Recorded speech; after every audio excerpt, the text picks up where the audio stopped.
12व्या शतकामध्ये शिला संस्थांच्या राजा भोजने बांधलेला हा किल्ला. याचं मूळ नाव घेरिया. मूळ क्षेत्रफळ फक्त 5 एकरामध्ये. पुढे हा 1434ला बहामनी सल्तनतीच्या हाती गेला आणि त्यानंतर आदिलशहाकडून 16 फेब्रुवारी 1653ला शिवरायांनी जिंकून घेतला. त्यावेळेला विजय संवत्सर चालू होता म्हणून त्यांनी या किल्ल्याचं नाव विजयदुर्ग असे केलं. किल्ला जिंकून घेतल्यानंतर या किल्ल्याच्या बाबतीत शिवरायांनी काही कामं केली. त्यातलं पहिलं काम काय केलं असेल तर ते या किल्ल्याचं क्षेत्रफळ वाढवलं. 5 एकरावरून 17.5 एकरामध्ये केलं. आणि हे करत असताना त्यांनी या किल्ल्याला तिहेरी तटबंदी बांधली, ज्याला चिलखती तटबंदी असं म्हटलं जातं.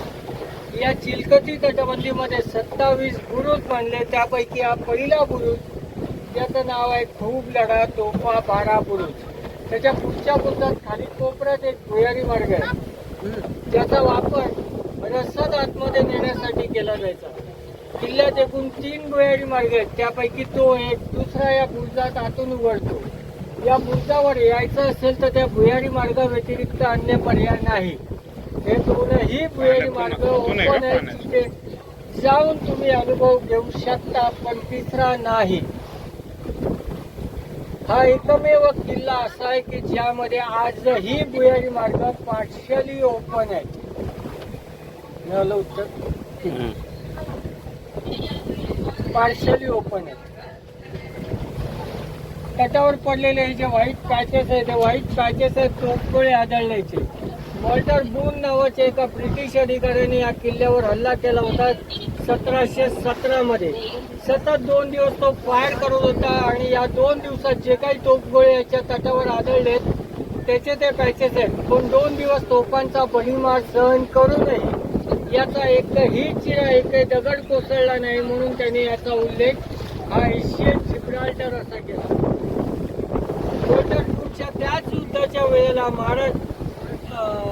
युद्धाच्या वेळेला त्या पहिल्या बुरुजावरती एकाच वेळेला 12 तोफा चढवल्या होत्या आणि 12 तोफा चढवून वॉल्टर बूनला उत्तर दिलं होतं. नुसतंच उत्तर नाही तर त्याला माघार घ्यायला भाग पडलं होतं, म्हणून त्याला खूप लढा म्हटलं गेलं आणि पुढे त्याचं नाव झालं खूप लढा तोफा 12 बुरुज. समोर दिसतोय तो आहे माडबनचा बीच. माडबन तालुका राजापूर जिल्हा रत्नागिरी हा सिंधुदुर्ग जिल्हा. ही खाडी दोन्ही जिल्ह्यांना डिवाइड करते. समोरच्या डोंगरावर आहे त्याच्या पुढचा अणुऊर्जा प्रकल्प ज्याच्यावर सध्या स्टे आहे.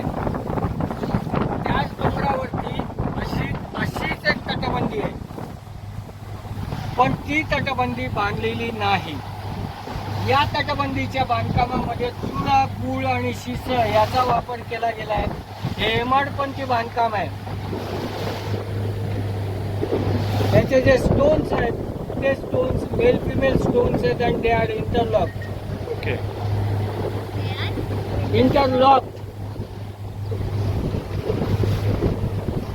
पण ती तटबंदी डोंगराचा कडा तासून बनवलेली तटबंदी आहे आणि ती संपूर्ण डोंगराला आहे. त्याला फसवा किल्ला किंवा डमी फोर्ट असं म्हटलंय.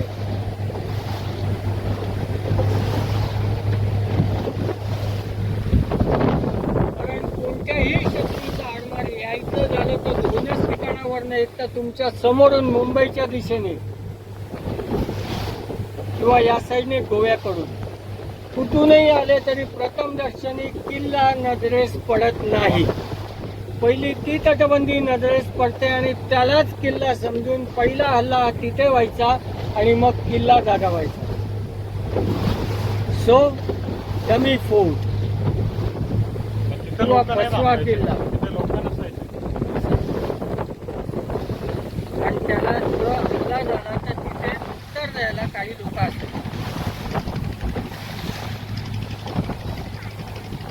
पण तिथे किल्ला असंच काही नाही, फक्त तटबंदी. हे जे व्हाईट पॅचेस दिसतात इथं पण तोफांचा हल्ला झालेला आहे. ही तटबंदी मी बांधलेली आहे. काही डोंगराचा कडा तासून बनवलेली आहे.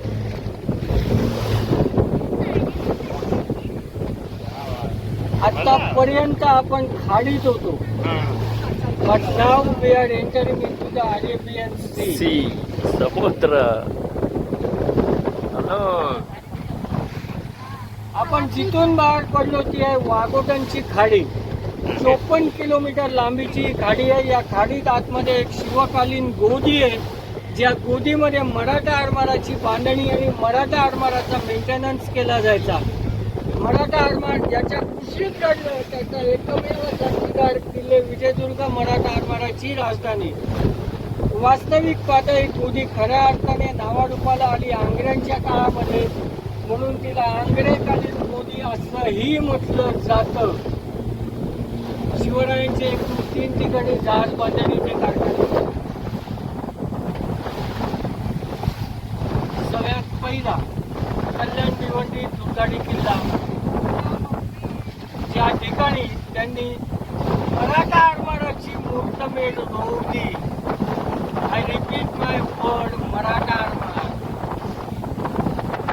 मी इंग्लिश बोललं नाही. मराठा आरमाराची मुहूर्तमेढ रोवली. ही तारीख होती 24 ऑक्टोबर 1654. मराठा आरमार स्थापना दिन 24 ऑक्टोबर. इंडियन नेव्ही स्थापना दिन 4 डिसेंबर. पण तरीही मी म्हणेन founder of Indian navy none other than Chhatrapati Shivaji Maharaj. दुसरा बेलापूर किल्ला या ठिकाणी स्वराज्यात असताना किल्ला शेवटपर्यंत अजिंक्य राहिला. याचं एक कारण आहे, एक कारण आहे. जे कारण शिवरायांनी निर्माण केलं होतं या किल्ल्याचा विस्तार करत असताना. हा जो मुलगा हा या बुरुजापासून 100 फूट लांब, या बुरुजापासून 100 फूट लांब पाण्याखाली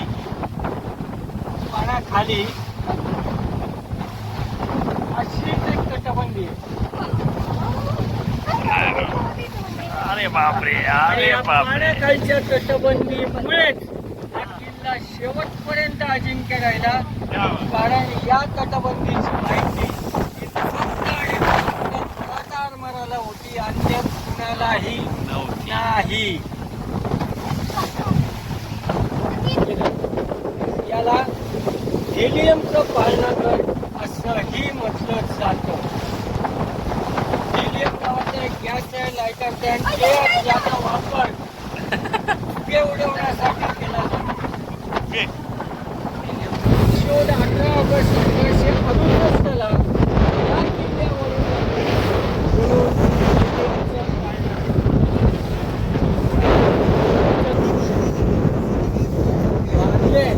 बांधल्यानंतर त्या नैसर्गिक नाही. बांधल्या म्हणजे नैसर्गिक नाही. बांधल्या म्हणजे नैसर्गिक नाही. क्या बात आहे. बुरुज, त्या बुरुजाच्या भिंतीला लागून खाली जमिनीत ते भुयार आहे. हे भुयार आत गेल्यावर दिसतं, बघायला मिळतं, पण या भुयारात आत जाता येत नाही. हे भुयार प्रचंड उंच आहे.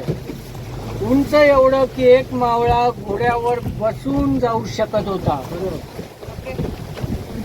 आणि हे भुयार संपूर्ण पाण्याखालून, समोर जी सुरूची झाडं आहेत ना, या सुरूच्या झाडांच्या पाठीमागे आंग्र्यांच्या नंतर मराठा आरमाराची धुरा ज्यांनी समर्थपणे आपल्या खांद्यावर पेलली ते सुभेदार सिबत आरमार सरखेल आनंदराव धुळप यांचा वाडा आहे. हे भुयार संपूर्ण पाण्याखालून त्यांच्या देवघरात उघडतं. अरे बापरे. आणि या भुयारी मार्गाचा वापर आणीबाणीच्या प्रसंगी गडावरील स्त्रिया, मुलं बाळं, म्हाताऱ्या व्यक्ती यांना सुखरूप बाहेर काढण्यासाठी या भुयारी मार्गाचा वापर व्हायचा. अंडरग्राऊंड. शिकल्यानंतर हिंदवी स्वराज्याचा जरी पटका स्वहस्ते फडकवलेला हा एकमेव जलदुर्ग आहे. आणि पहिला भगवा, पहिला जरी पटका हा त्या ठिकाणी फडकला होता, म्हणून ती निशाण टेकडी आणि नाव आहे. आता वरती जात नाही का जाऊ देत नाही का? जाऊ दे. जिल्ह्यात आतमध्ये बघायला काहीच प्रॉब्लेम नाही. पाण्याचा मारा काढल्यानंतर बरोबर होणार आहे. त्याचे बाहेरचे चिरे जे आहेत ना तेवढेच पडलेले आहेत, आतमध्ये अजून मजबूत आहे. आतमध्ये पाणी जात नाही. नाही तर आपल्या पुण्या मुंबईच्या इमारती बघा, 2 दगड कोसळले झालं वरनं खाली आलं.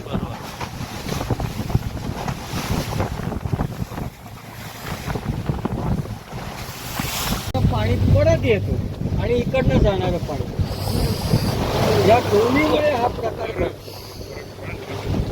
तुम्ही सिंधुदुर्ग बघा किंवा मुरुडचा जंजिरा म्हणा, हे प्रॉपर खाडीत आहे, समुद्रात नाहीये. हा अर्धा समुद्रात आणि म्हणूनच